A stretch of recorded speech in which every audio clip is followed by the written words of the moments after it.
Have you ever wondered about the mystery of Easter Island, one of the most remote and intriguing communities in the world?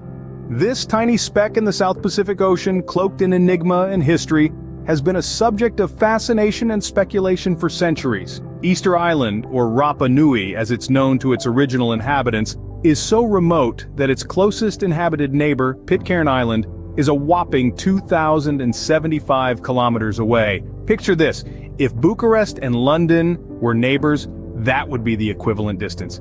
Even Chile, the nearest continental landmass to Easter Island, is a significant 3,512 kilometers to the east. That's a nearly 6-hour flight.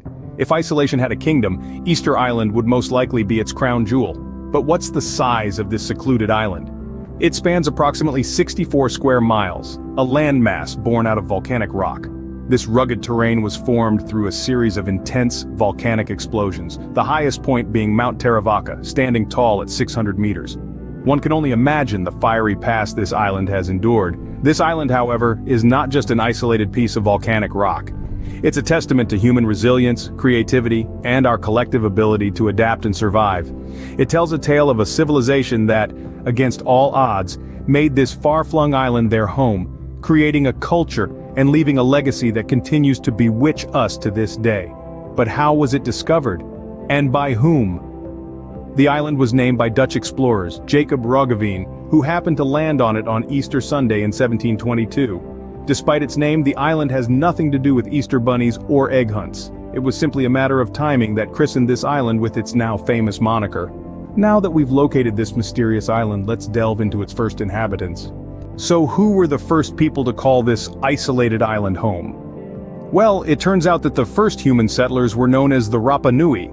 These hardy pioneers hailed not from South America, contrary to long-held beliefs, but rather from Polynesia. This conclusion is not mere speculation, but a fact backed up by DNA testing performed on human skeletons unearthed right here on the island. The Rapa Nui were not just settlers, but bringers of life. They introduced a variety of plants and animals to the island, including sugarcane, bananas, taro, and paper mulberry. They also brought with them chickens and rats, which became integral parts of their diet. However, as clear as these facts are, there remains a swirling cloud of uncertainty around one crucial detail. When did the Rapa Nui first step foot on Easter Island? The debate rages on among scholars, with suggested dates ranging from as early as 300 to as late as 1200 AD.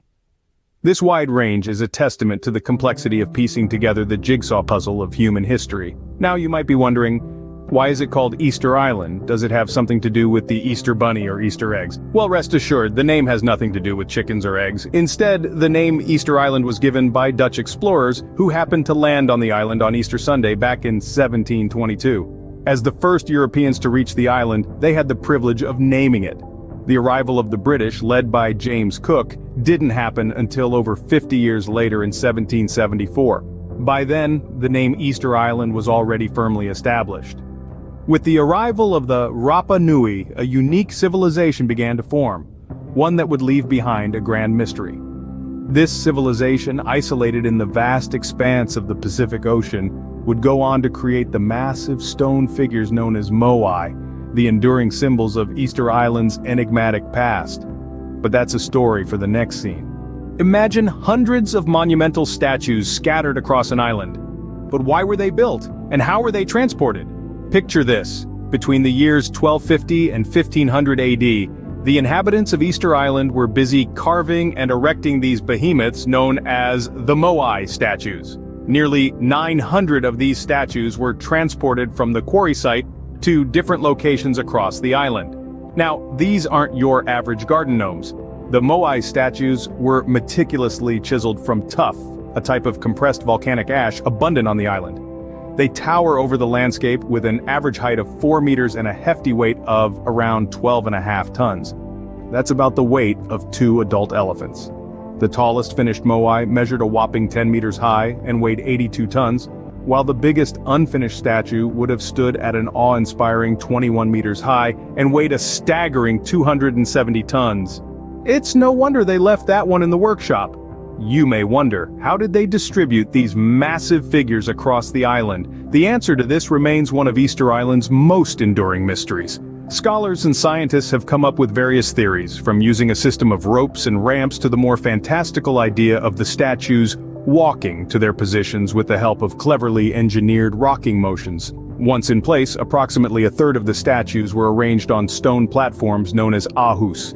These platforms were strategically positioned about half a mile apart, forming an almost unbroken line around the perimeter of the island. Elsewhere, another 600 statues in various stages of completion can be found scattered throughout the island. These statues, these silent witnesses of the past, what could they possibly represent? They stand there, stoic and enigmatic, gazing across the island with their heavy stone eyes, keeping their secrets locked in the stone from which they were carved. Each one a testament to the ingenuity and determination of a civilization long since vanished. The Moai, towering and enigmatic, but what did they signify to the people who built them? These monolithic figures weren't just decorative pieces, they held a profound significance to the Rapa Nui people. Recent theories suggest that the Moai were embodiments of powerful chiefs, both living and deceased. They were monumental tributes to the courage, wisdom, and leadership of their chieftains, their visages etched into stone to inspire future generations. Moreover, the Moai also served as representatives of dead ancestors. They were the Rapa Nui's link to their past, a tangible connection to their lineage, and a testament to their unwavering respect for their forebears. Despite these theories, the full extent of the Moai's significance remains elusive. They are enduring symbols of a civilization that once thrived in isolation, their silent gaze a reminder of the mysteries that Easter Island holds. Though we have discovered much about Easter Island and its Moai, the full story remains a tantalizing mystery, leaving us to wonder about the people who once thrived on this remote island